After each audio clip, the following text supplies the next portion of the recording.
September 1st, 1939, Poland. The sun had barely risen when the first shells fell from the sky. Along the Polish frontier, German bombers carved dark scars across wheat fields and villages. Smoke billowed from burning farms as columns of tanks rolled through roads still wet with morning dew. By noon, the German war machine was advancing in relentless formation, engines screaming, tracks grinding, boots thundering across shattered bridges. World War II had begun. Back in Berlin, Hitler stood in a quiet room at the Chancellery, listening to radio reports. His face was rigid, his breathing controlled, his eyes sharp with a cold certainty. For years he had spoken of reclaiming German territory, of rescuing ethnic Germans living outside the Reich, of correcting the injustices of Versailles. But those who listened closely understood the truth. He wanted empire, soil,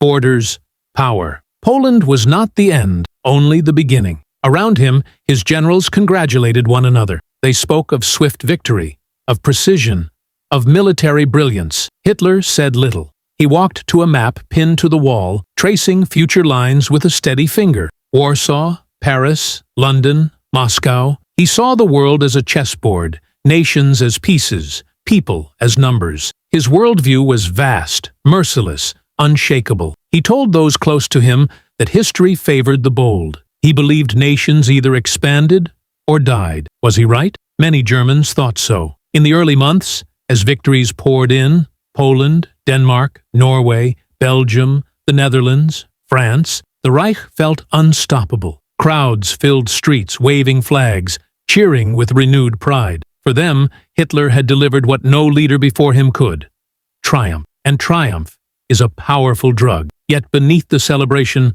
horror spread. In Poland, Jews were rounded up, humiliated, beaten, forced into ghettos sealed by barbed wire. Polish intellectuals, mayors, priests, anyone who could shape resistance, were executed or disappeared. The blueprint for genocide was already forming. Himmler and Heydrich whispered in dim corridors, drafting plans that would stain the century. Hitler justified every step. He spoke of race, of destiny, of purity. He claimed Germany was threatened by inferior blood, by foreign powers, by global conspiracy. In his mind, war was not just strategy, it was biology. He believed he was cleansing the world, restoring order. To him, that was correctness, that was truth. But as the Reich expanded, so did its shadow. Families across Europe lived in terror, hiding children, burying valuables, praying that boots would pass their doors. Entire communities waited in silence, hoping the war would not reach them, knowing, deep inside, that it inevitably would. In London, Winston Churchill stood before Parliament, jaw set, voice unshaken. He warned that Hitler's ambitions stretched across continents. France trembled, America watched, Russia waited. The world held its breath as the map of Europe darkened under Nazi control. Hitler, gazing into military reports, believed victory was inevitable. He spoke often of fate, that Germany was chosen, that he was chosen. Those around him rarely challenged him anymore. Success had made him untouchable, and untouchable men stopped listening. By 1941, Hitler unleashed Operation Barbarossa, a massive invasion of the Soviet Union. 3 million German soldiers marched eastward, through fields and forests soaked with history and blood.